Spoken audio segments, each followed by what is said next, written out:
찬송가 279장, 통일 찬송가 337장 찬양하겠습니다. 279장 인내하신 구세주여 찬양합니다.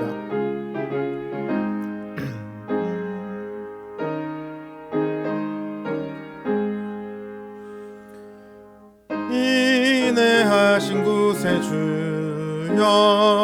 내가 비오니 죄인오라 하실 때에 날 부르소서. 주여 주여 내가 비오니 죄인오라 하실 때에 날 부르소서. 자비하신 보좌 앞에 꿇어 엎드려 자복하고 회개하니 믿음 주소서. 주여 주여 내가 비오니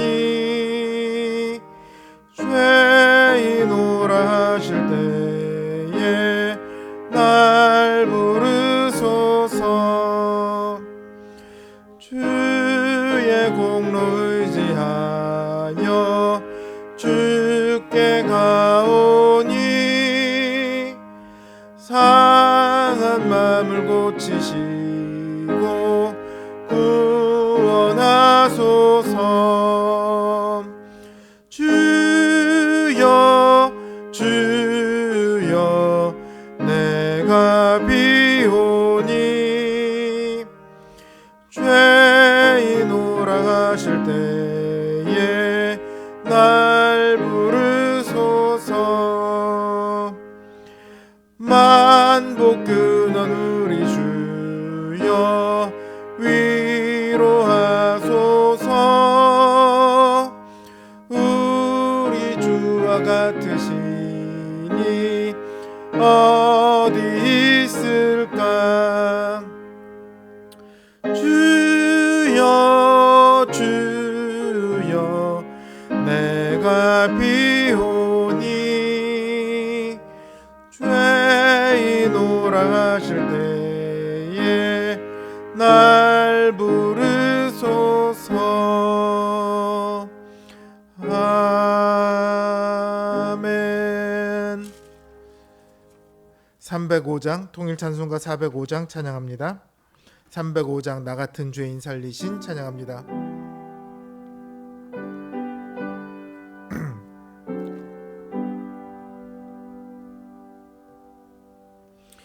나 같은 죄인 살리신 주인의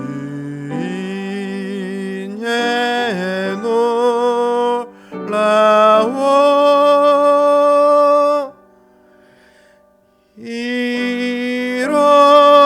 잃었던 생명 찾았고 광명을 얻었네.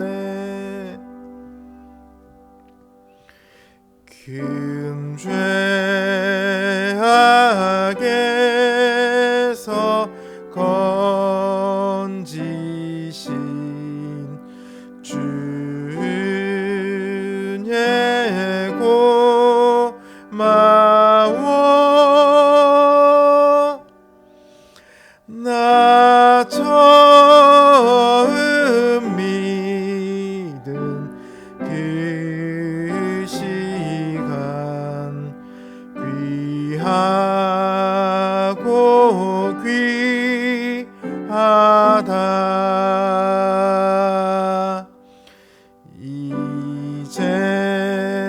이제껏 내가 산 것도 주님의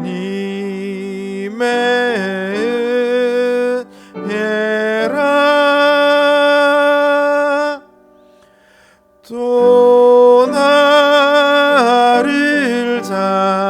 장차 본향에 인도해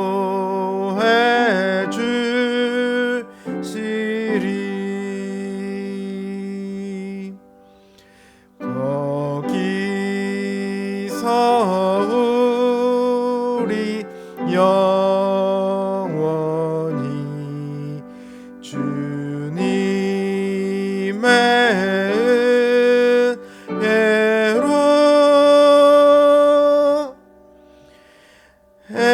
해처럼 밝게 살면서 주 찬양하리라.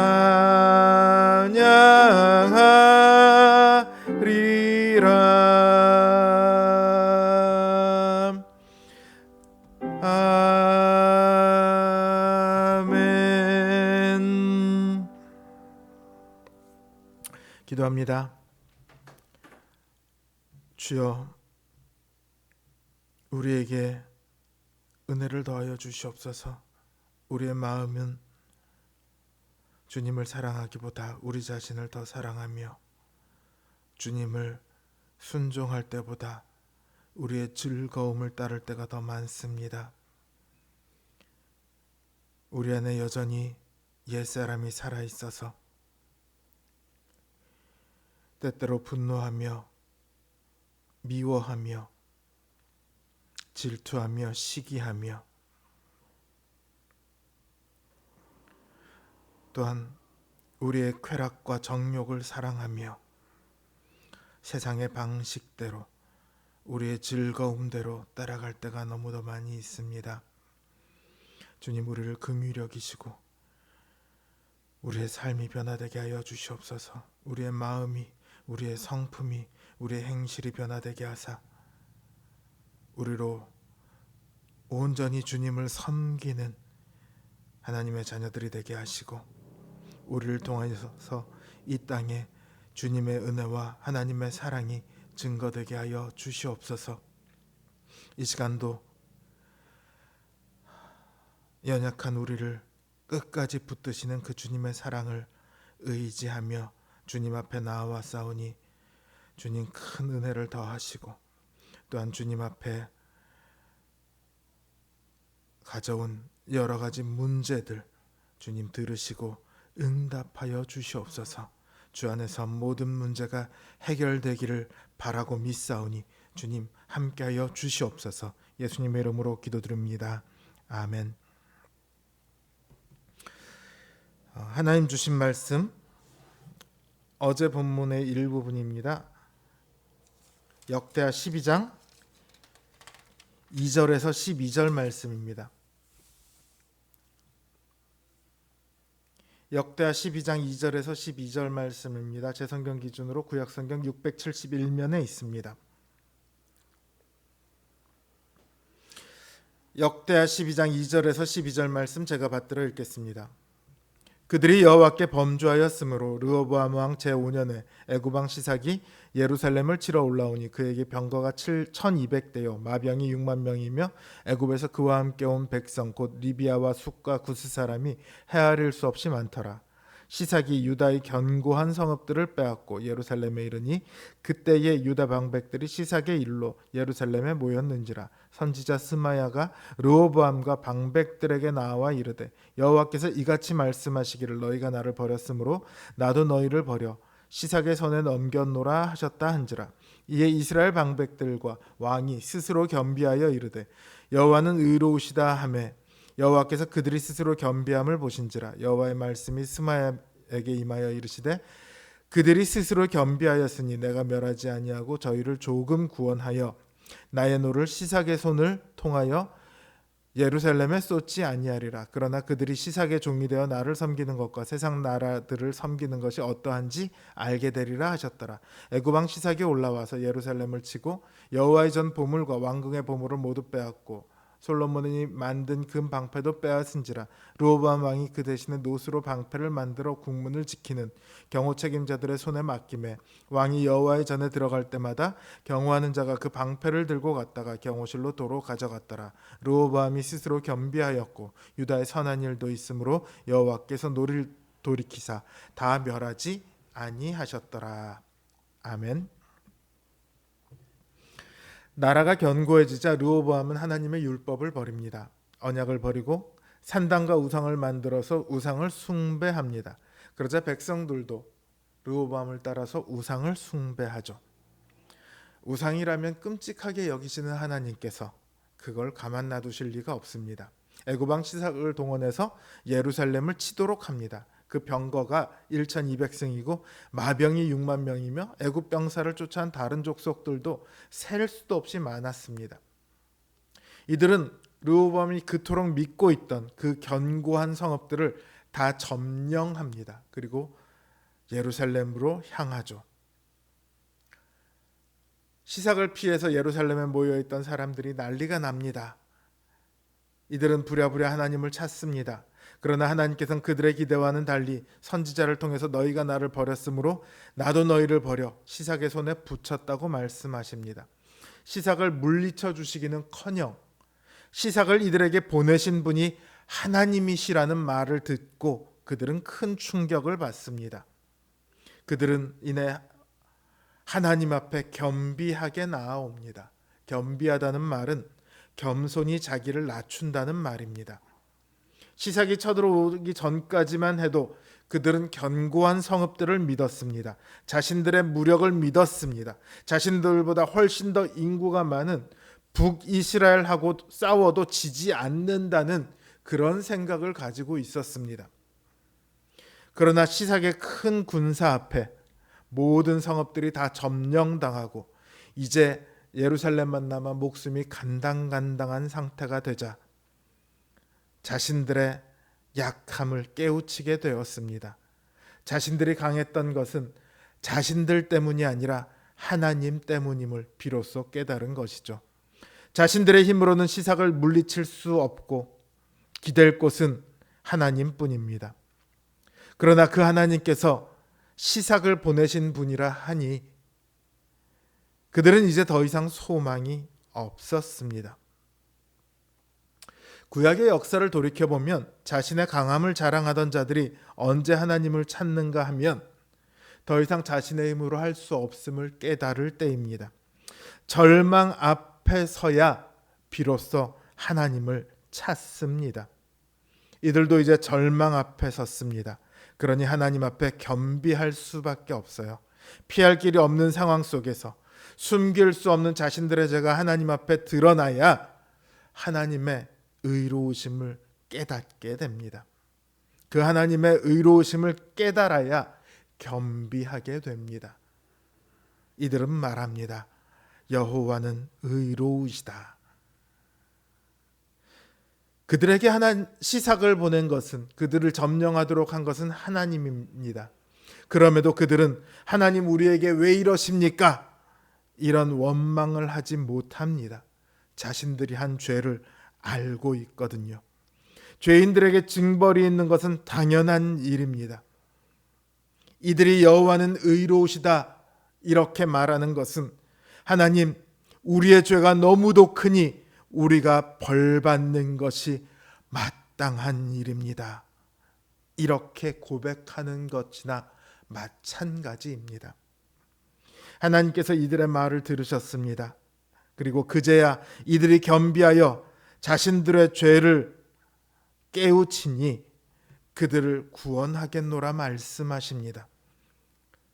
하나님께서 그들을 용서하셨던 것은 솔로몬에게 했던 약속에 따른 것입니다.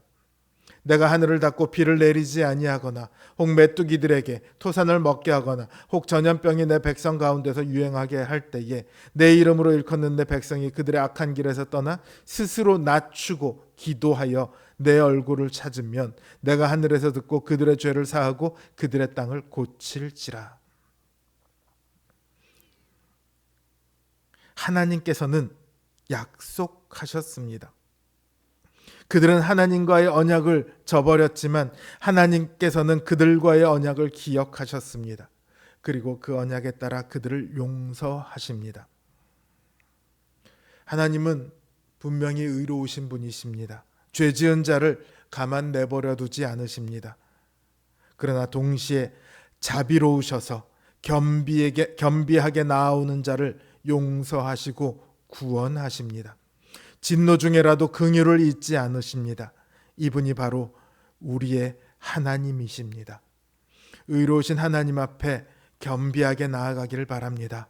구원받았다고 해서 우리의 죄가 다 사라지는 것이 아닙니다. 우리의 죄를 숨길 수도 없습니다. 우리의 죄를 있는 그대로 들고 하나님의 의로우심 앞에 서야만 비로소 진정한 긍휼과 은혜를 알 수 있습니다. 의로우신 하나님의 긍휼 앞에 서서 그 은혜를 감사하며 찬양하는 우리 성도님들 되시길 주님의 이름으로 기원합니다. 주신 말씀 생각하며 각자 기도 제목을 놓고 기도하겠습니다.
있습니다.